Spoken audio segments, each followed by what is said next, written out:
بسم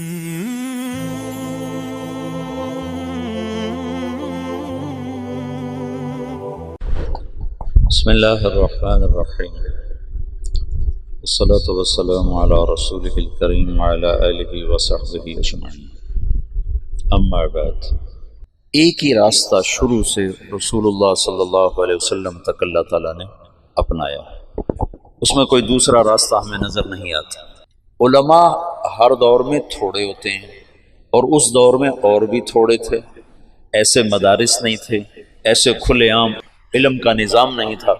علماء تو بہت تھوڑے، اور اس دور میں بھی تھکے سے تھکا عالم بھی کوئی دنیا کا طلبگار نہیں ہوتا تھا۔ ابو ظبی سے ایک عرب آیا، پروفیسر تھا معاشیات کا، اس نے مجھے پکڑ لیا، کہنے لگا یا تم مجھے پاگل سمجھتے ہو یا بچہ سمجھتے ہو، جاہل۔ میں نے کہا کیا ہوا؟ کہ مجھے 1 مہینہ ہو گیا ہے، میں روز 6 نمبر سنتا ہوں، تمہارے پاس اور کوئی چیز نہیں سنانے کی؟ ریاض الصالحین 6 نمبر اور کوئی چیز نہیں ہے، مجھے پاگل سمجھا تم نے، مجھے جاہل سمجھا، میں ڈاکٹر ہوں PhD۔ جب ان کا غصہ اتر گیا تو میں نے کہا یہ آپ کو کسی نے غلط بتایا کہ تبلیغ کا موضوع علم کی کثرت ہے؟ 40 دن میں آپ کیا علم سیکھ سکتے ہیں؟ 40 سال بھی لگائیں تو تھوڑے۔ علم کا موضوع تو صفات میں ترقی ہے، ایمانیات میں ترقی ہے، اور صفات کی ترقی محسوس نہیں ہوتی۔ آج میں نے آپ کو نئی حدیث سنائی، آپ کو پتہ چل گیا، لیکن آپ پہلے سے صبر میں آگے بڑھے اس کا تو آپ کو نہیں پتہ چل سکتا۔ صفات کی ترقی غیر محسوس ہوتی ہے، پتہ نہیں چل رہا ہوتا۔ درخت روزانہ بڑھتا ہے، کبھی محسوس ہو؟ آپ کے سامنے بڑھ کے پورا پودا پورا درخت بن جاتا ہے، آپ کی گود کا بچہ کھیلتے کھیلتے کھیلتے کھیلتے کھیلتے جوان ہو جاتا ہے، لیکن کبھی پتہ نہیں چلتا کہ آج 1 انچ بڑا ہے، آج 2 انچ بڑا ہے، آج ½ انچ بڑا ہے، آج 4 انچ بڑا ہے۔ وہ روزانہ ترقی کرتا ہے۔ ایمانی صفات آہستہ آہستہ ترقی کرتی ہیں، نظر نہیں آتی۔ اور تبلیغ میں نکلنے کا موضوع صفات میں ترقی ہے، نہ کہ علم میں ترقی۔ علم کے لیے مدارس ہے، صفات میں ترقی کے لیے مجاہدے ہیں، ناگواریاں ہیں۔ تو تبلیغ کا جو موضوع ہے وہ صفات میں بڑھوتری۔ میں ایک سفر کر کے آیا 1 مہینے کا، بہت زندگی کا اوکھا ترین سفر تھا وہ۔ تو میں رائمنڈ میں ایسے بیٹھا تھا، 3 چلے کی بات، تو ایک میری 18 سال عمر تھی، تو ایک صاحب میرے پاس بیٹھے تھے، کہنے لگے بیٹا کہاں سے آئے ہو؟ میں نے کہا جی میں ادھر گیا تھا قصور کی طرف، 1 مہینے کا سفر۔ کیا سیکھا؟ کیا سیکھا؟ کچھ نے کہ کیا سیکھا؟ اور جو میرے ساتھ گئے تھے سب ان پڑھ، سارے ان پڑھ، امیر بھی ان پڑھ، اور روزانہ لڑتے تھے۔ عجب لڑائی تھی، جماعتوں میں لڑائی ہوتی ہے، سالن اچھا کیوں نہیں بنایا؟ وہ لڑتے تھے سالن اچھا کیوں بنایا، اس پہ لڑتے تھے۔ آج آلو زیادہ کیوں ڈالیں، آج دال زیادہ کیوں ڈالیں۔ ایک پٹھان کہتا تھا میں نے چائے نہیں پینی، میرے 4 آنے روزانہ واپس کیا کرو۔ 4 آنے کی چائے کی پیالی ہوتی تھی، اگر میرے 4 آنے واپس کیا کرو۔ ایک تھا رنگڑ، اس کا نام تھا سلیمان، وہ بریلویوں کی مسجدیں جہاں جائے وہ اذان دینا شروع کرتا، اس کو امیر اور اس کی روزانہ لڑائی ہو۔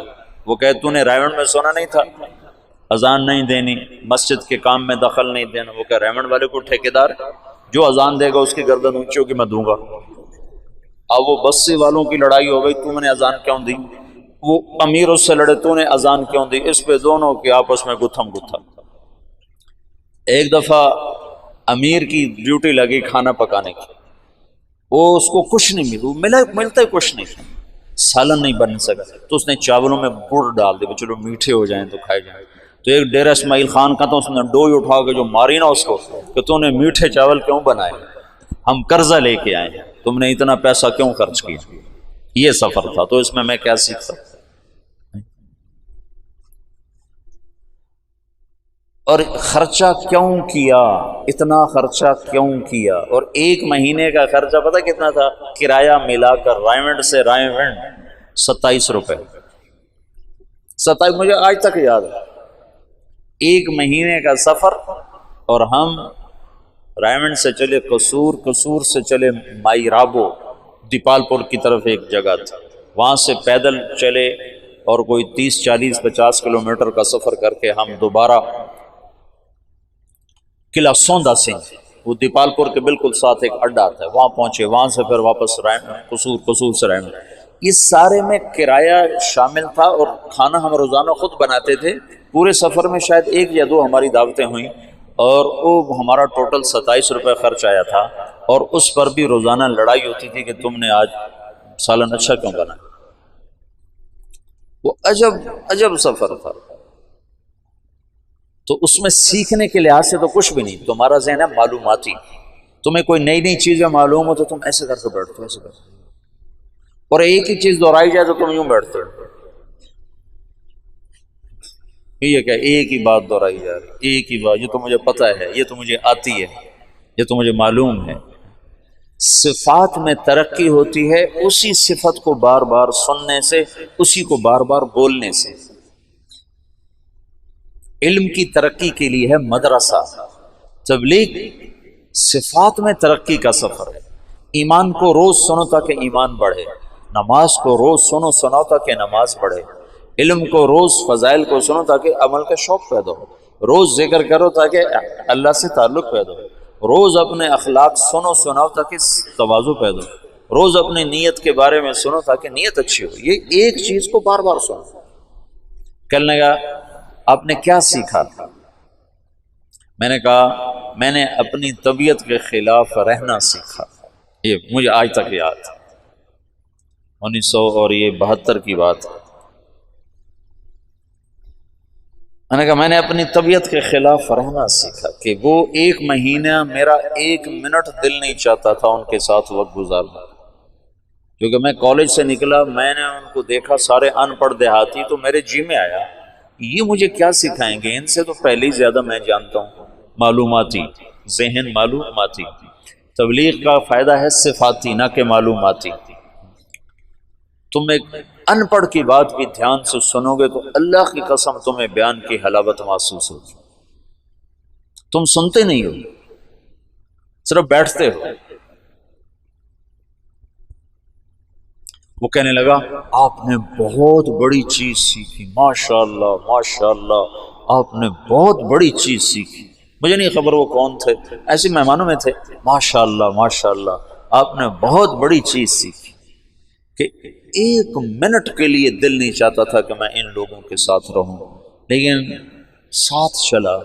طبیعت کو ناگواری میں رہنا آ گیا، آگے بہت ناگواریاں دیکھنا میرے لیے طے تھا، تو اللہ نے میرے پہلے سفر میں ایسی بنیاد بنائی کہ میں پس کے رہ گیا، روزانہ میں بھاگ جاؤں گا۔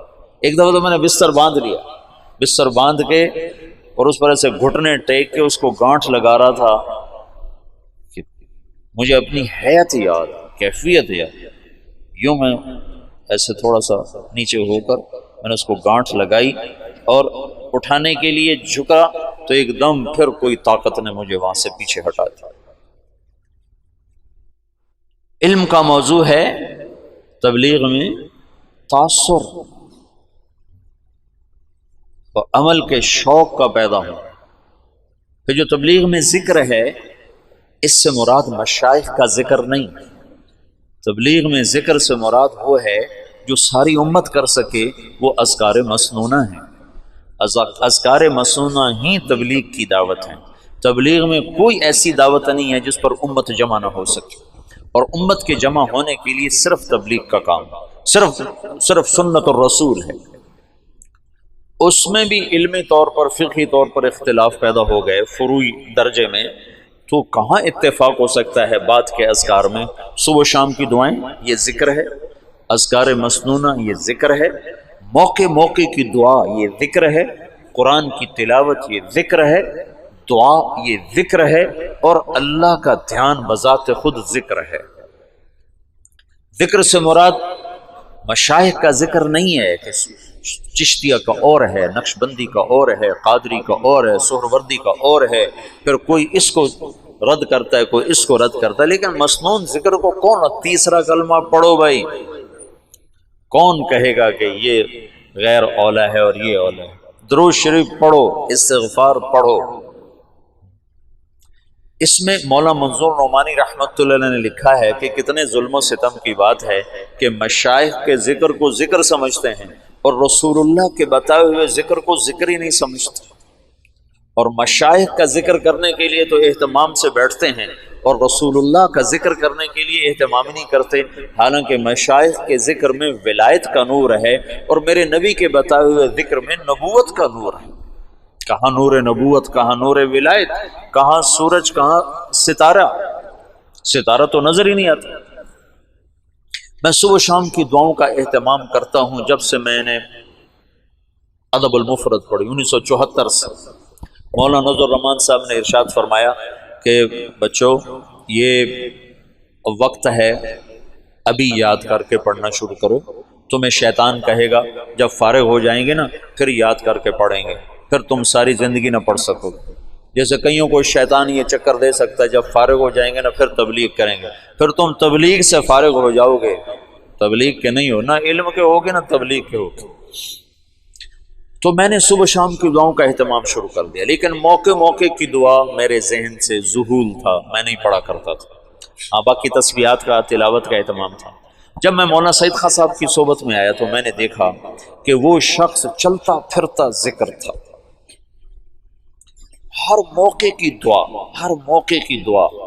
تو پھر میں اس کے بعد موقع موقع کی دعائیں، مجھے اللہ کا فضل ہے بہت سی یاد تھیں، کچھ یاد نہیں تھیں، تو پھر میں نے ان کو دیکھ کر مجھے یہ تھا، میں ان کے ساتھ ایسے داخل ہوا۔ 1985 میں وہ تشریف لائے پاکستان، ان کو سعودی حکومت نے ان سے وہاں کی سعودی جنسیہ نیشنلٹی واپس لے لی، ان سے تحریر کروا رہے تھے کہ تم لکھو کہ میں تبلیغ نہیں کروں گا۔ ان کا میں یہ نہیں لکھتا، کہ پھر ہمارا پاسپورٹ واپس کرو، ان کا یہ تمہارا پاسپورٹ۔ تو انہوں نے اسی وقت ان کو جہاز پہ چڑھا دیا، تو یہاں کراچی میں ان کو انہوں نے بھیج دیا۔ تو ہمارے دوستوں نے اسی دن ایک ہفتے کے اندر اندر ان کا شناختی کارڈ، پاسپورٹ بنوا کر ان کو پاکستانی شہریت دلوا دی۔ تو ان کو تو اس کا ساری زندگی رنج رہا کہ میرا مدینہ چھوٹ گیا، لیکن ہمیں بہت بہت نفع ہوا، اور ہمیں سے مراد میں نہیں، لاکھوں انسانوں کو ان سے نفع ہوا ان کے اس ہجرت کے سفر کی وجہ سے۔ اگرچہ ان کی واردات تھی کہ میں ایک دفعہ قطر میں ہم اکٹھے بیٹھے تھے تو بڑے ایسے یوں کر کے بیٹھے ہوئے تھے، تو بھائی واصف کہنے لگے مولانا بڑے غمگین نظر آ رہا ہے۔ میں نے کہا ہاں چہرہ تو ایسے ہی نظر آ رہا ہے۔ تو واصف منظور نے پوچھا حضرت کیا بات ہے، آپ بڑے غمگین نظر آ رہے ہیں؟ فرمانے لگے مدینہ یاد آ رہا ہے۔ تو اللہ نے ان کو مدینے کی موت عطا فرمائی، معجزانہ معجزانہ اعجاز تھا وہ ان کا مدینے میں رہنا۔ اوہو، میں ان کے ساتھ آ رہا ہوں، مسجد سے ہم آ رہے ہیں تو عربوں کے کمرے میں ایک کمرہ ان کے لیے تھا۔ پہلے تو ایک کونے میں ان کو بٹھا دیا تھا، پھر اس کے بعد ایک کمرہ ان کے لیے بنایا، اس میں ان کو رکھا۔ تو وہ اس کمرے میں داخل ہونے لگے۔ اب مسجد سے نکل کر عربوں کے کمرے میں جب داخل ہوئے تو ان کا اللہم انی اسألک خیر المولج و خیر المخرج، بسم اللہ ولجنا بسم اللہ خرجنا وعلی اللہ ربنا توکلنا۔ میں نے جب یہ سنا تو مجھے ایک کرنٹ لگا کہ یہ شخص ہر موقع پر دعا پڑھتا، ہر موقع پر جو دعا مسنون تھی ایک دم ان کے منہ سے نکلتی تھی۔ اس کو تبلیغ میں ذاکر کہتے ہیں، یہ ہے ذکر والا۔ ایک عالم نے مولانا سعید خان صاحب کو خط لکھا کہ میں ذکر کو، تعلیم کو، تبلیغ کو جمع کر کے چل رہا ہوں۔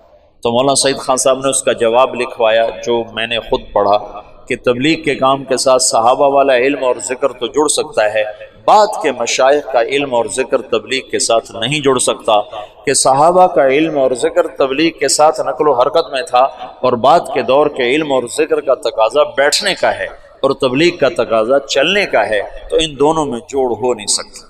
حضرت رائے پوری رحمۃ اللہ فرمایا کرتے تھے میرا تمہارا جوڑ کیسے بیٹھ سکتا ہے؟ میں کہتا ہوں بیٹھو بیٹھو بیٹھو، تم کہتے ہو نکلو نکلو نکلو، میرا تمہارا جوڑ کیسے ہو سکتا؟ تو ذکر سے مراد ذکر مسنون ہے، ذکر دعا ہے، ہر موقع کی دعا تمہاری زبان پر اپنے آپ جاری ہو جائے۔ حسن حسین میں ایک نظر ڈال لو، تم سارے عربی پڑھے ہوئے ہو اور ماشاءاللہ سارے اچھے ذہن کے بچے ہو، چند دن اہتمام کرو گے پھر تمہیں اسکو یاد ہو جائے۔ مولانا کو دیکھ کر میں موقع کی دعاؤں کا عادی ہوا، ورنہ پہلے عادت نہیں تھی، صرف کھانے کی دعا، سونے کی دعا بس۔ لیکن ان کو دیکھا کہ ہر موقع پر دعا پڑھتے تھے، ہر موقع پر دعا پڑھتے تھے، یہ ذکر ہے۔ نظام الدین میں ہم تھے تو وہاں اب بھی سورہ یاسین کا ختم ہوتا ہے، مغرب کے بعد پھر دعا ہوتی ہے، پھر اس کے بعد کاروزاری ہوتی ہے۔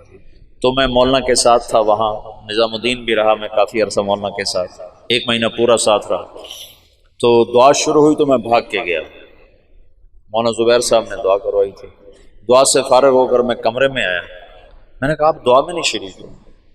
کہنے لگے جو چیز صحابہ کے دور سے ثابت نہ ہو میری طبیعت اس کی طرف چلتی نہیں، میری طبیعت اس کی طرف چلتی نہیں۔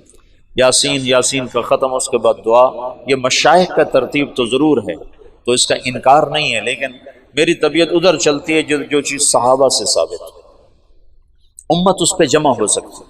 تو تبلیغ کا ذکر، یہ 3 تسبیحات، صبح شام کی دعائیں، موقع کی دعا، اور یہ ہاتھ اٹھا کے دعا مانگنا اور قرآن کی تلاوت، یہ ذکر ہے۔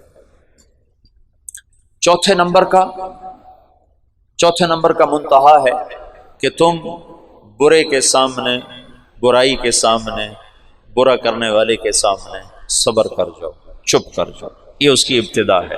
اور اس کی انتہا ہے کہ تم اس کے ساتھ وہ کرو جو اللہ کہتا ہے باللتی ہی احسن، باللتی ہی احسن فاصدق صدیقک ان صدقت صداقتا۔ یہ علامہ دمیری نے ایک شعر نقل کیا ہے بڑا خوبصورت، آخری مصرع میرے ذہن سے نکل گیا کہ دوست کے ساتھ دوستی نبھا اور دشمن کے ساتھ وہ کر جو اللہ کہہ رہا ہے باللتی فاذا الذی فادفع عدوک باللتی فاذا الذی فاصدق صدیقک ان صدقت صداقتا فادفع عدوک باللتی فاذا الذی۔ یہ جملہ اس شاعر کی فصاحت کی چوٹیوں کو بیان کرتا ہے کہ اس نے آیت کو کیسے فٹ کیا ہے۔ فاصدق صدیقک ان صدقت صداقتا فادفع عدوک باللتی فاذا الذی۔ واہ کیا کمال کرتا کہ یار سے یاری نبھا، یہ ہے اخلاق کا ابتدائی درجہ، چوتھے نمبر کا ابتدائی درجہ۔ اور چوتھے نمبر کا اعلیٰ درجہ کیا ہے؟ فادفع عدوک باللتی فاذا الذی، فاذا الذی بینک وبینہ عداوۃ کأنہ،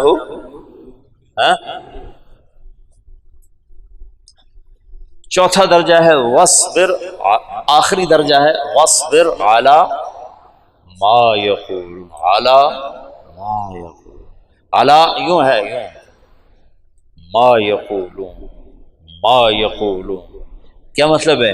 تم یہ نہیں کہہ سکتے میں کتنا صبر کرتا، میں بھی تو انسان ہوں، میں کہاں تک جواب نہ دیتا، میں کہاں تک چپ رہتا۔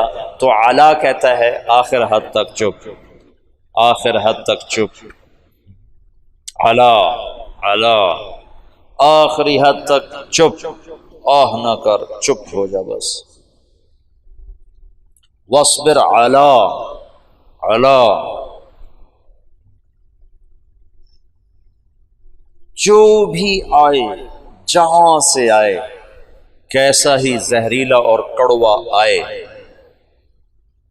خاموش۔ چوتھا نمبر میں نے تمہیں بہت بیان کیا، اگرچہ اس کو جتنا بھی بیان کیا جائے تھوڑا ہے، لیکن جتنا تمہاری زندگی میں ضروری ہے میں نے اس کو بہت بیان کیا۔ تم کرنے والے بنو تو جتنا کچھ بتایا جا چکا ہے وہ کافی ہے، نہ کرنے والے بنو تو سارا قرآن پڑھ کے بھی تم جھٹک دو تو کون روکنے والا ہے؟ کہ انسان کی خوبصورتی اس کے اخلاق کے ساتھ، اور یاد رکھنا ہمیشہ، میں نے تمہیں کئی دفعہ بتایا، اخلاق بد اخلاقی سے جنم لیتے ہیں، اخلاق بد اخلاقی سے جنم لیتے ہیں۔ تبلیغ میں تمہیں لوگ ملیں گے، کوئی تمہاری تربیت کے چکر میں ہوگا، کوئی تمہاری اصلاح کے چکر میں، یہ صرف تبلیغ کی بات نہیں، تم گھر میں اپنوں سے، غیروں سے، بہت سوں سے تمہیں ناگواریاں، وَلَتَسْمَعُنَّ وَلَتَسْمَعُنَّ، یہ ہو کے رہے گا، وَلَتَسْمَعُنَّ مِنَ الَّذِينَ أُوتُوا الْكِتَابَ وَالَّذِينَ أَشْرَكُوا أَذًى كَثِيرًا اذن کثیرا۔ اب اوت الکتاب اور اشرکو کو نکال دو، اپنوں کو یہاں کھڑا کر دو۔ اپنوں سے تمہیں سننا پڑے گا، اپنے سے چھوٹے سے بھی، بڑے سے بھی، برابر سے بھی، آشنا سے بھی، نا آشنا سے بھی، اور اس پر کرنا کیا ہے؟ وَإِن تَصْبِرُوا وَتَتَّقُوا فَإِنَّ ذَلِكَ مِنْ عَزْمِ الْأُمُورِ۔ اپنے ظاہر کو خوبصورت بناؤ اچھے اخلاق کے ساتھ، اپنے ظاہر کو خوبصورت بناؤ صاف ستھرے لباس کے ساتھ بھی اور صاف ستھرے اخلاق کے ساتھ۔ لباس بھی قیمتی نہ پہنو، اچھا صاف ستھرا پہنو، تمہارے اخلاق ایسے نہ ہو کہ کوئی تم سے نفرت کرنے لگ جائے، بھاگنے لگ جائے۔ پانچواں نمبر تصحیح نیت ہے۔ مولانا الیاس صاحب کے الفاظ دیکھو، تصحیح النیہ، تصحیح باب تفعیل سے ہے جس میں تکرار ہوتا ہے، اور تکرار کا مطلب یہ ہے کہ کبھی بھی تم اخلاص کا دعویٰ نہیں کر سکتے، یہ ہر وقت بگڑتا ہے، تم ہر وقت ٹھیک کرتے رہتے ہو۔ تصحیح، ہر وقت ٹھیک کرتے رہنا اپنی نیت کو، کہ یہ مختلف شکلوں میں آ کر بگڑتی رہتی ہے، بگڑتی رہتی، بگڑتی رہتی، تم ہر وقت اسے ٹھیک کرتے رہو، کرتے رہو، کرتے رہو۔ تو اخلاص کا ادنا درجہ یہ ہے کہ جب ریاکاری کا دھیان آئے تو تم استغفار کر کے اسے ٹھیک کرو، اور اعلیٰ درجہ یہ ہے کہ اللہ کے سوا کوئی تمہاری نظروں میں نہ جچے نہ سمائے۔ جب یہ فتوحات صحابہ کا دور آیا نا، حیات الصحابہ میں ہم پڑھ رہے تھے، تو مولانا ظاہر شاہ صاحب فرمانے لگے، یہ بتاؤ اتنے ملک فتح ہوئے، اتنا مال غنیمت آیا، تو ان میں اخلاص باقی کیسے رہا ہوگا؟ کیسے رہا ہوگا؟ تو اپنے طور پر ہم کوئی دلیلیں دینے لگے، لیکن کوئی بات وزنی سمجھ میں نہ آئی۔ پھر مولانا نے ہمیں ایک مثال دی، مثال کہ ایک آدمی جب بھینس خریدنے جاتا ہے تو دودھ پہ اس کی نظر ہوتی ہے، حالانکہ گوبر کا بھی بہت فائدہ ہے۔ اب ہم نے تو گوبر سے وہاں اپنا گیس کا پلانٹ چلایا ہوا ہے، ہمارے دیرے میں جتنی وہ چولہے میں آگ جلتی ہے وہ لکڑی کی نہیں ہے، ہمارا وہ پیچھے 7 بھینسوں کا باڑا ہے، تو اس میں ہم نے وہ گوبر کا پلانٹ لگایا ہوا ہے، اس میں روزانہ 2 من گوبر ڈالتے ہیں، 2 من پانی ڈالتے ہیں، سارا دن ہمارا چولہا جلتا ہے اللہ کے فضل سے، سارا دن وہاں اس گیس سے ہمارے کھانے پکتے ہیں، مہمانوں کی سیوا ہوتی ہے۔ تو گوبر بھی فائدے دے رہی ہے، لیکن دودھ لینے بھینس خریدنے والا بھول کے بھی نہیں پوچھتا گوبر کتنا دیتی ہے، کوئی پوچھتا ہے کہ دودھ کتنا دیتی؟ ان کا یہ 10 سیر دیتی، کہاں ٹھیک ہے لے لو۔ یہ سدھپور گئے تو وہاں ایک الیاس نوجوان ملا کہ میں نے ایک بھینس مقابلے میں پیش کی، پورے پاکستان میں اول آئی میری بھینس، اس نے 34 کلو دودھ دیا، تو پورے پاکستان میں اول ہے۔ 4 لاکھ میں بھی اسے نہیں بیچا، 4 لاکھ میں بھی نہیں بیچا۔ تو جو بھینس لینے جاتا ہے وہ صرف دودھ پہ نظر رکھتا ہے۔ صحابہ پر آخرت اتنی کھل گئی تھی کہ ان کی اور نظر جاتی نہیں تھی کسی طرف، اس قدر آخرت مستحضر ہو گئی تھی۔ تو نیت ہر وقت بگڑتی ہے، لہذا تصحیح تصحیح تصحیح، عمل سے پہلے، عمل کے درمیان، عمل کے بعد، یا اللہ وہ تو قبول کر لے، اس قابل نہیں۔ تبلیغ کا ابتدائی درجہ یہ ہے کہ یہ جو ادنا درجے کی نقل و حرکت ہے، چلہ، سال، 7 مہینے، 4 مہینے، 2.5 گھنٹے سے روزہ، یہ تمہارے معمولات میں شامل ہو، اور اعلیٰ درجہ یہ ہے کہ تمہیں دین کے مٹنے کا درد نصیب ہو، اور سارے عالم میں اسے زندہ کرنے کی تڑپ تمہیں اللہ تعالیٰ نصیب فرما دے۔ جو مولانا الیاس صاحب نے فرمایا، اس کام سے 2 باتیں چاہتا ہوں، ایک اندر ایک باہر۔ اندر یہ چاہتا ہوں کہ اللہ پر مر مٹنے کے سوا اور کوئی جذبہ نہ ہو، اور باہر یہ چاہتا ہوں کہ اللہ کے پیغام کو لے کر ساری دنیا نگر نگر پھرنے کی شکلیں اللہ تعالیٰ قائم فرماتے ہیں۔ تو اس وقت کے تمام فتنوں کے لیے اللہ نے اس طاقت کو کھڑا کیا ہے، اس کی سادگی نے اس کی قوت پر پردہ ڈالا ہوا ہے، اس کی سادگی نے اس کی وسعت پر پردہ ڈالا ہوا ہے۔ اس کی سادگی نے اس کی عالمگیری پر پردہ ڈالا ہوا، بہت سادہ سا نظر آتا ہے۔ آج دعوت کا دور ہے، آج ہدایت کا نظام دعوت کے ساتھ چل رہا ہے کہ چند گھنٹوں میں لوگوں کی زندگی ایسے تبدیل ہوتی ہے کہ دیکھنے والے بھی حیران ہوتے ہیں کہ کیا ان کے پاس پڑیا تھی جو ان کو سونگائی اور یہ اس طرح ان کی زندگیاں بدل گئی۔ تو جو سودا مارکیٹ میں بک رہا ہو، ہر تاجر اسی کو لانے کی کوشش کرتا ہے۔ تو اس وقت تبلیغ کا سودا مارکیٹ میں بک رہا ہے، اسی کو بڑھانے کی کوشش کرو تاکہ تمہارا قیامت کے دن اجر بھی بڑھے، اللہ کا قرب بھی بڑھے، اللہ کے رسول کی محبت بھی بڑھے، تم انسانیت کی ہدایت کا ذریعہ بن کے قیامت کے دن اٹھو، تو یہ زیادہ بہتر ہے۔ تو یہ میں ایک تسلسل کے ساتھ پچھلے کوئی 8 دن تم سے بات کرتا رہا۔ یہ اختتامی مجلس تھی۔ یہ اتنا بڑا مضمون ہے کہ مولانا الیاس صاحب رحمۃ اللہ علیہ اس کو 18 برس بیان کرتے رہے، نہ ختم ہوا۔